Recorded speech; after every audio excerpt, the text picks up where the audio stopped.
상태 변화라고 하는 게 있습니다.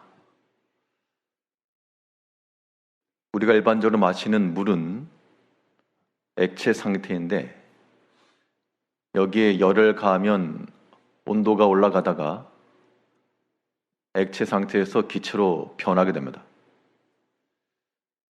이 변화되는 그 시점이라고 하는 것은 액체의 물의 경우를 보게 되면 극한 상황까지 간 겁니다. 버틸 수 있는 마지막 상태까지 가서 더 이상 감당할 수 없는 그때인데, 그런데 그때가 변화의 시점이었다. 우리가 여러 가지 어려움과 곤란을 당할 때 내가 감당할 수 있는 힘이 점점 약해질 때 그 상태가 우리는 끝났다라고 생각하지만, 그러나 새로운 상태로 들어갈 수 있는 그러한 변화의 시점이라고 우리는 인식을 해야 되겠습니다. 우리의 모든 인생의 길이라고 하는 것은 선택의 연속인데 우리가 선택한 것들이 우리 자신의 길이 되는 겁니다.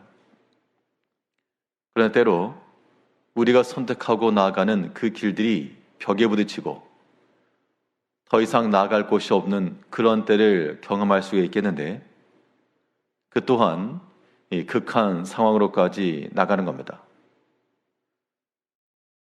오늘 본 말씀을 통해서 우리에게 나아갈 수 있는 그 길이 다 끊어졌을 때, 끊어진 길 앞에서 우리는 어떻게 하나 앞에 감사하며 나갈 것인가 라고 하는 교훈의 말씀을 살펴보도록 하겠습니다.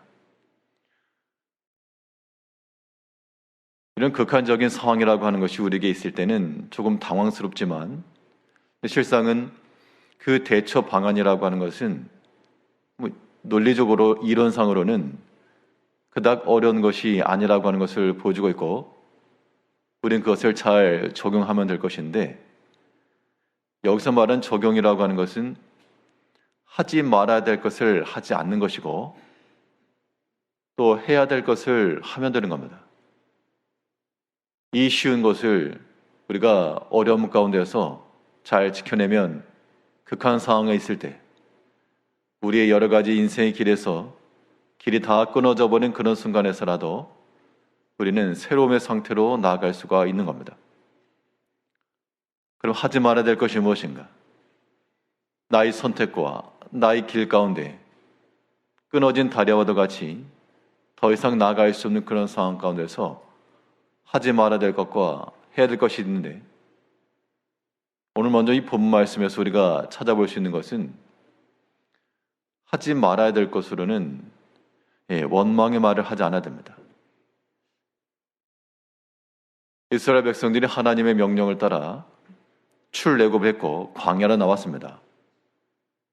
애굽에서 좀 더 익숙하고 편하게, 물론 그 삶이라고 하는 고되긴 했지만 이 광야를 선택하면서 얻을 수 있는 그런 고난은 겪지 않아도 될 법했는데, 그들이 선택하여 나온 그 길 가운데서 좋은 결말을 기대하고 나왔겠지만 길이 막혀버렸습니다. 쫓아오는 그런 군대가 있었고 앞에는 더 이상 막혀서 나아갈 수 없는 길이 있었고, 본문 9절 말씀에서 애굽 사람들과 바로의 말들, 병거들과 그 마병과 그 군대가 그들의 뒤를 따라 바알스본 맞은편 비하히롯 곁 해변 그들이 장막 친 데에 미치니라. 그들의 길 앞에서 앞에는 이미 막혀 있고 뒤에는 쫓아오고 있고 굉장히 극한 상황에 처했습니다. 이때 이 이스라엘 백성이 어떻게 했는가 하면 하나 앞에 또 모세 앞에서 원망의 말을 쏟아놨습니다. 우리 11절에 보니까요, 그들이 또 모세에게 이르되 애굽에 매장지가 없어서 당신이 우리를 이끌어내어 이 광야에서 죽게 하느냐? 어찌하여 당신이 우리를 애굽에서 이끌어내어 우리에게 이같이 하느냐? 그 길이라고 하는 것, 그들의 선택이 이런 결말을 보고 나온 것은 분명 아닌데, 그러한 현장이 나타나게 되었을 때 그들의 입에서는 이 원망의 말이 나왔다는 겁니다. 사람의 입장에서 보게 되면 당연한 거죠. 우리가 또한 그런 상황 가운데 놓였을 때 왜 성경에서 이런 이스라엘 백성들 욕할 게 아니고 우린 그보다 더하니까요. 그런데 이런 극한적인 상황에 처달았을 때라도 우리가 하지 말아야 될 것이 무엇인가? 바로 원망의 이런 류의 언어들입니다. 아무런 의미도 없고 유익도 없으며 우리에게 선한 길이 되지도 못하는 이러한 원망의 말, 다툼의 말, 분쟁의 말, 이런 것들을 좀 우리가 내려놔야 되겠습니다. 여기 원망의 말이라고 하는 것은 무엇으로 연결되는가 하니 분노와 다툼으로 연결되죠.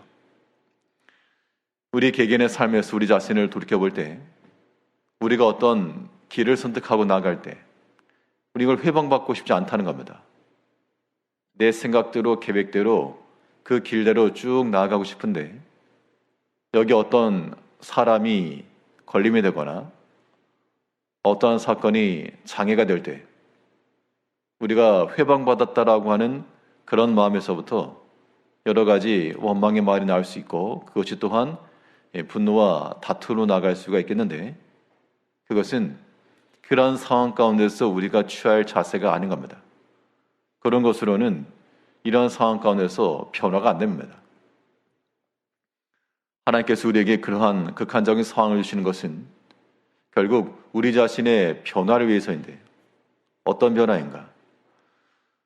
하나님께서 이 백성들을 광야로 몰아내시면서 여러 가지 시험을 당하게 하신 것도 참으로 하나님을 경외하는지 그 말씀대로 사는지 여부를 알아보시기 위해서 그런 환경을 주셨는데 지금 이 백성들이 깨닫지 못하고 원망하고 있다는 겁니다. 상황은 극한 상황이 이르렀으나 아직 변화의 단계까지 이르지 않았다. 그러면 좀 더 열이 가해져야 됩니다.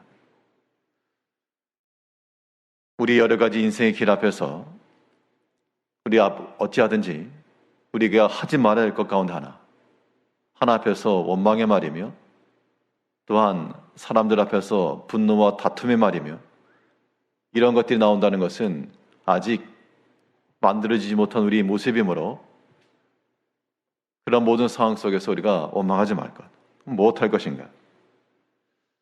어렵긴 하지만 내 인생의 길 앞에서 벽이 나타나고 더 이상 나아갈 수 없은 그런 때 우리는 하나님 안에서 새로운 길을 항상 기대를 해야 됩니다. 그거 말고는 방법이 없죠. 우리를 왜 인도했느냐라고 모세와 다퉈봐야 그 상황 가운데서 서로 피차간의 상함만 있지 유익한 게 없다는 겁니다. 이제 우리는 좀 더 진일부한 신앙의 인격을 가지고 이 상황 가운데에서 인도하시는 하나님께서 우리에게 또한 새로운 길이요 또한 피할 길이요 하나님께 감추어진 그런 은혜의 길이 있음을 우리가 믿어야 됩니다. 실상으로 그 현장이 나타나기까지는 하나님께서 우리에게 새로운 길을 보여주기까지는 굉장히 우리가 어려울 수 있지만 근데 또 지나고 보면 하나님께서 우리에게 더 좋은 걸 주시려고 이러한 어려움의 때를 만나게 하셨다라고도 우리 항상 나중에 깨닫죠.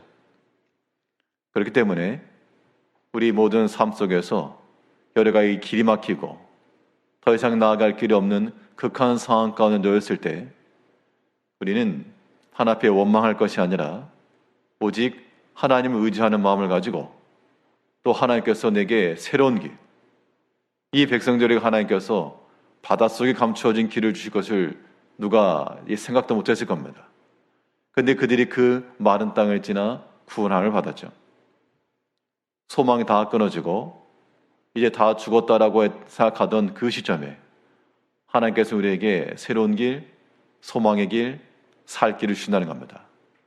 이런 하나님의 은혜와 그 하나님의 은총을 잊지 마시고 어찌하든지 우리 입에서부터는 원망의 말이 나오지 아니하도록 또 사람에 대해서 서로 분노와 다툼이 일어나지 아니하도록 우리 자신의 마음과 생각을 변화시켜 나가는데 이 모든 어려움의 때를 잘 활용할 줄 아는 그런 지혜가 필요하겠습니다. 또 하지 말아야 될 것이 무엇인가 하니 오늘 본문에서 말하는 바는 이 두려워하는 마음을 갖지 말라 그랬습니다. 이 두려움이라고 하는 것은 내가 두려워하지 않아야지 한다고 해서 두려움이 생기지 않는 건 아닌데, 그래도 우리가 성경을 보게 되면 여러 가지 극한 상황에 처하게 된 모든 사람들은 다 이 두려움이 빠지게 됐는데, 그 두려움이 결국 우리를 무너뜨리게 하는 겁니다. 오늘 본문에서도 이 백성들이 이 모든 길 앞에서 막혀 있을 때, 그 두려워하는 마음을 가지고 있을 때 하나님께서는 그 모세를 통해서 하신 말씀이 두려워하지 말라. 두려워하지 말라. 두려운데 두려워하지 말라. 이것이 하나님께 주시는 그런 길이었습니다.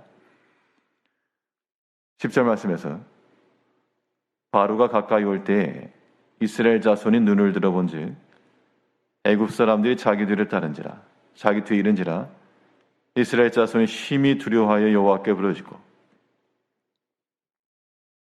여기는 지금 심히 두려움이 임하였고, 그 두려움 가운데서 또 하나님 앞에 부르짖음이 있었습니다. 어떻게 보면 물과 기름과도 같은 것이 동시에 존재한 거죠. 두려움이라고 하는 것과 기도라고 하는 것이 동시에 병행했는데, 어떻게 보면 이것은 적절한 순서가 맞습니다. 우리 마음 가운데 두려운 마음이 들 때 그때 할 것이 무엇인가? 하지 말아야 될 것은 두려움이요, 해야 될 것은 하나님 앞에 간구하는 겁니다. 그래서 우리가 기도하는 거죠. 성도의 기도라고 하는 것이 내게 필요한 것을 채우기 위한 우리의 어떤 주문이 아니라고 하는 것을 아셔야 됩니다. 기도는 내게 필요한 것을 얻고자 하는 우리의 주문서가 아니라 하나님 앞에서 우리의 신앙 고백이에요. 내가 하나님을 믿습니다.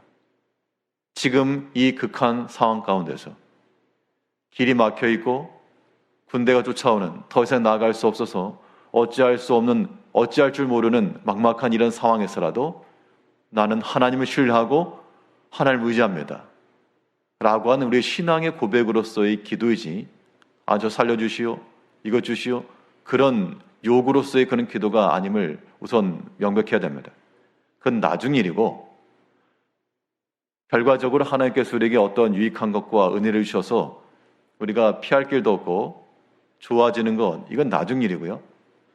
성도의 기도 자체는 그 두려움의 순간에 못하고 하나님 무릎 꿇고